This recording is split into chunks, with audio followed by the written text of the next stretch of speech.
In terms of the international context of marriage equality and what has been really momentous for Australia, I think that I would look at the 2005 decision to make marriage equality legal across Canada was certainly really momentous. In the lead up to 2005, various provinces in Canada had been legalising marriage equality on a sort of a province-by-province basis, and as a result of that, some Australians had gone over and had married there. So prior to 2004, the Australian Marriage Act didn't actually preclude gay same-sex couples from marrying. So it was in the aftermath of these couples marrying, particularly in Canada, that led to the Marriage Act in Australia being changed, because there was a level of discussion that perhaps these couples would come back and seek recognition here, which certainly was something that some of them were going to do, as was their right. So Canada was particularly momentous. I think other international trends that have really struck a chord with Australia have been what happened in New Zealand. So New Zealand, obviously our transatlantic or trans-Pacific rival, often beats us in sporting events and so on, and was also, it beat us with white women getting the right to vote, and it beat us to this as well. Really through, I guess, a bit of a situation of luck of the draw, in that it got drawn out of a hat, basically. This was a topic that someone stuck into a hat. You can suggest bills that could be debated. That's what happened. It got drawn out and then it passed. And I think a lot of Australians are really touched by the fact that a country so close to us and so culturally comparable had this happen in Parliament. And afterwards you saw a beautiful Maori love song being sung, and that was just, it showed that this really is such a positive and unifying reform. And I think as a politician, it's so hard to find those moments where you can be part of something that it brings people together. It's inspiring and it's uplifting, and that's what New Zealand did. So I think that really touched a chord.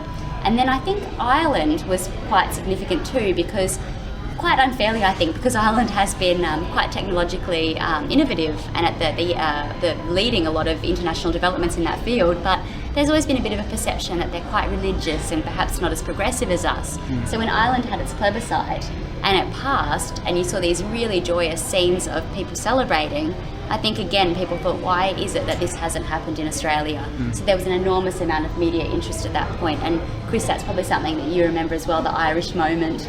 Just for us here, I think that probably got the most amount of attention in the media, in my memory of it, perhaps even more so than America.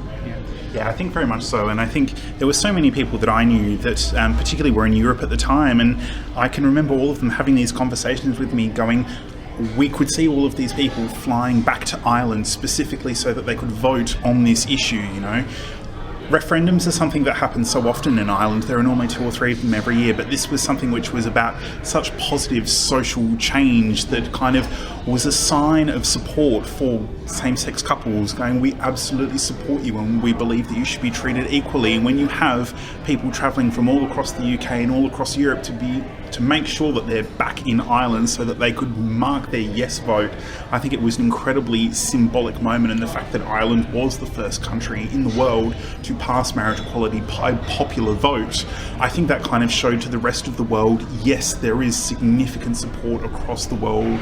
The overwhelming majority of people, particularly in Western countries and European countries, that there is that support there for marriage equality. And if a country like Ireland that is perceived to be so religious, if that country can pass marriage equality by public vote, then countries like Australia, surely a basic law can pass through Parliament that gives same-sex couples the right to marry.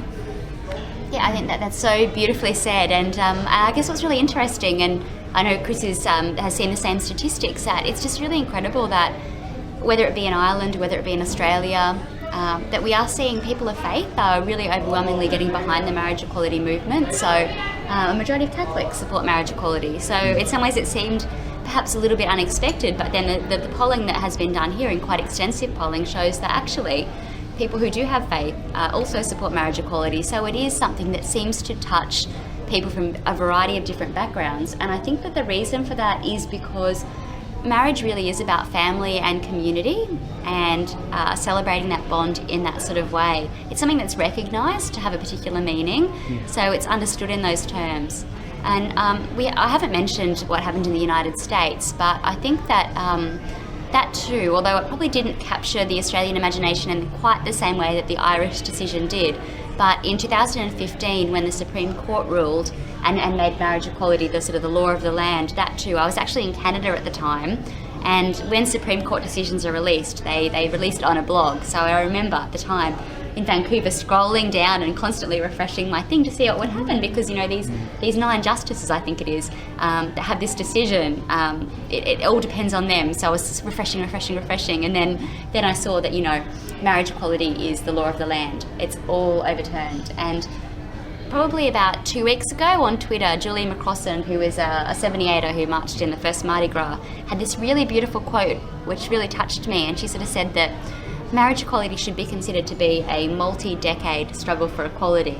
It's not something that is just recent. Yeah. It's part of a broader LGBTIQ movement that has gone on for many, many years, much longer than people realise. And to see the Supreme Court justices recognise that and see that the beauty of the relationships of people from all different backgrounds, transgender people being included in that, same-sex couples from everywhere. That was particularly touching, and I guess I have a bit of a personal investment in that one, and also the British one, because my partner has American and British citizenship as well as Australian. So it's interesting that we could marry in 2 of the countries that she has citizenship in, but our marriage wouldn't be recognised here.